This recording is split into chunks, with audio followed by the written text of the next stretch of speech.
fossem atendidas com relação à morte de Lázaro. Quando nós estudamos a historicidade do contexto social daquele tempo, nós vamos perceber que Jesus já sabia e precisava cumprir, para que não fosse contestado o milagre que ele iria realizar naquele momento na vida de Lázaro e na vida daquelas pessoas que ali estavam. Jesus permanece, Lázaro já morto. Então Jesus comunica aos seus discípulos: olha, Lázaro morreu, e agora nós vamos lá ter com ele.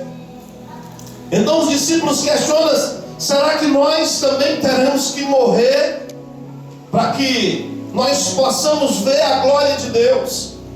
A palavra do Senhor diz que Jesus ele se desloca até Jerusalém, e ali ele se encontra com uma das irmãs de Lázaro, e ela se lança aos seus pés e fala: Senhor, quem dera tu tivesse chegado antes, quem dera tu tivesse chegado um pouquinho antes, porque o meu irmão não morreria. E eu quero fazer uma pausa aqui nesse momento e trazer esse questionamento para as nossas vidas. Um dia nós conhecemos a Jesus, um dia nós começamos a nossa caminhada com Jesus, e junto com esse conhecer e junto com essa caminhada, muitos sonhos, muitos desejos foram gerados no nosso coração, muitos objetivos, muitas estratégias. Nós colocamos em nossos corações perspectivas, expectativas em Cristo Jesus, para que Ele suprisse nas nossas vidas aquilo que nós desejamos. E nós pensamos muitas vezes que as coisas acontecem nas nossas vidas, talvez porque Deus esteja distante, ou porque Deus esteja afastado de nós em um determinado momento, ou em uma determinada circunstância. Essa era a ideia que aquele povo tinha naquele momento. Esse era o pensamento que aquelas pessoas tinham naquele momento. Nós caminhamos tanto com Jesus, nós ouvimos tantas pregações do Mestre, nós vimos tantos milagres que Ele realizou, e quando chegou a minha vez, o Mestre falhou. O Mestre não estava aqui. Mas eu tenho certeza que um dia, quem sabe, esse meu sonho possa voltar à vida, esse meu sonho possa ser resgatado na ressurreição dos últimos dias, nos últimos tempos, num último momento, num último suspiro. Senhor, eu creio que o Senhor há de operar na minha vida. Assim como a irmã de Lázaro, prostrada aos seus pés, falava ao Mestre. Mas o Mestre se volta a ela e afirma a ela que Ele é a ressurreição. Aleluia. Que Ele é a vida. E mesmo que nós morramos, nós viveremos com Ele. O tempo de Deus para as nossas vidas há de chegar. O tempo de Deus para os nossos sonhos há de chegar. O tempo de Deus para os nossos planos há de chegar. E esse tempo de Deus é o cumprimento das profecias dele sobre as nossas vidas. Talvez nós tenhamos feito diversos planos esse ano, e esse ano eles ainda não se cumpriram, porque ainda não se completaram os 4 dias, para que o povo veja, para que o povo sinta, para que o povo acredite no milagre que Deus há de realizar na sua vida. A palavra do Senhor diz que naquele momento muitas pessoas que estavam ali criticavam a Jesus e diziam: este não era um homem que se dizia amigo de Lázaro? Porque ele se demorou tanto, 15 estádios, talvez pudesse ser caminhado em aproximadamente 2 ou 3 horas, talvez não levasse nem isso, mas Jesus ficou esperando o momento do milagre. E eu quero depositar no coração de vocês nessa noite 3 conceitos que nós precisamos ter nas nossas vidas para que os nossos sonhos sejam ressuscitados, para que os nossos sonhos sejam resgatados. A palavra do Senhor no versículo 38 diz: Jesus, agitando-se novamente em si mesmo, encaminhou-se para o túmulo. Este era uma gruta, cuja entrada tinham posto uma pedra. Então ordenou Jesus: tirai a pedra. E disse-lhe Maria, irmã do morto: Senhor, já cheira mal, porque é de 4 dias. E respondeu-lhe Jesus: eu não te disse que, se creres, verás a glória de Deus? Então tiraram a pedra. E Jesus, levantando os olhos para o céu, disse: Pai, graças te dou porque me ouvistes. Aliás, eu o sabia que sempre me ouves, mas assim falei por causa da multidão presente, para que creiam que tu me enviaste. E tendo dito isso, clamou em alta voz: Lázaro, vem para fora. E saiu aquele que estivera morto, tendo os pés e as mãos ligados com ataduras e o rosto envolto num lenço. Então lhes ordenou Jesus: desatai-o e deixai-o ir. Meus queridos, existem 3 situações que nós precisamos observar nas nossas vidas para que nós tenhamos o nosso sonho ressuscitado, para que nós tenhamos os nossos sonhos resgatados.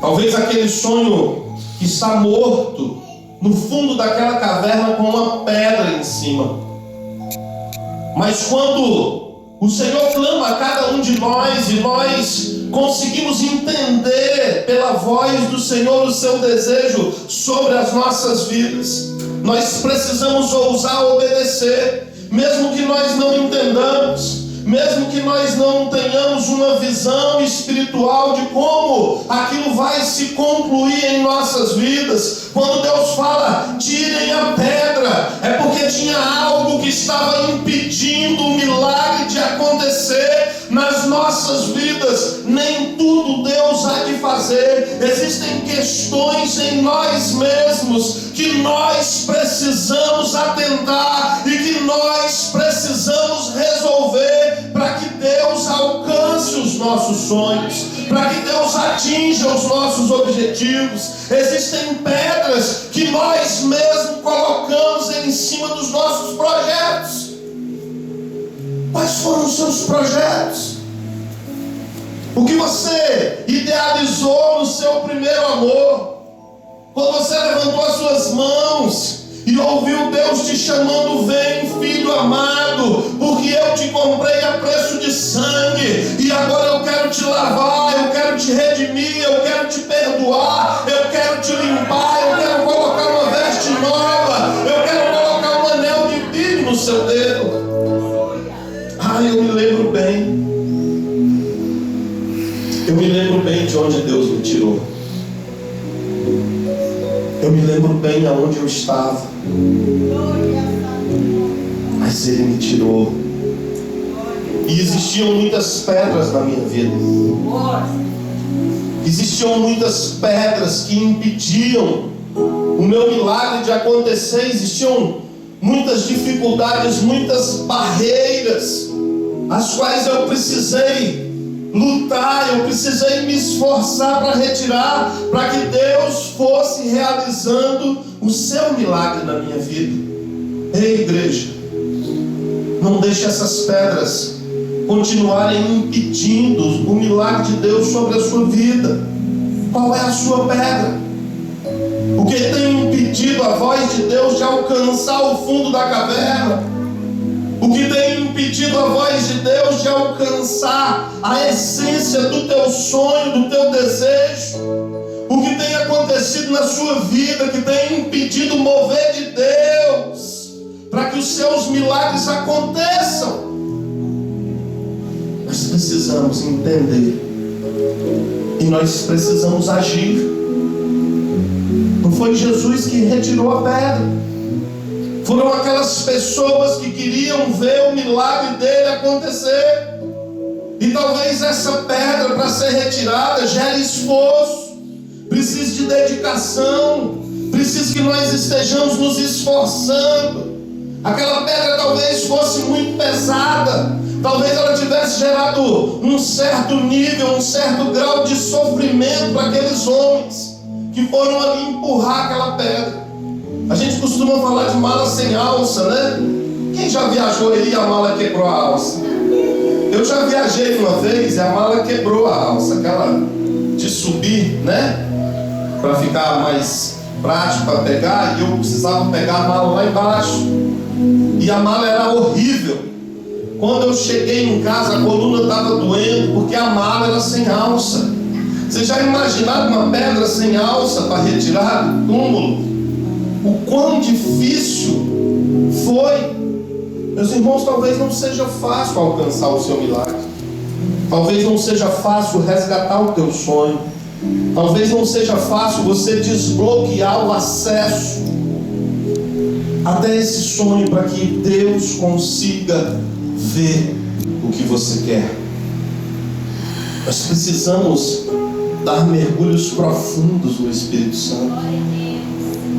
Meus queridos, eu falo muito da minha vida, porque eu já vi muitos pastores falando da vida dos outros no púlpito, e eu nunca achei muito legal. Então eu dou muitos meus exemplos.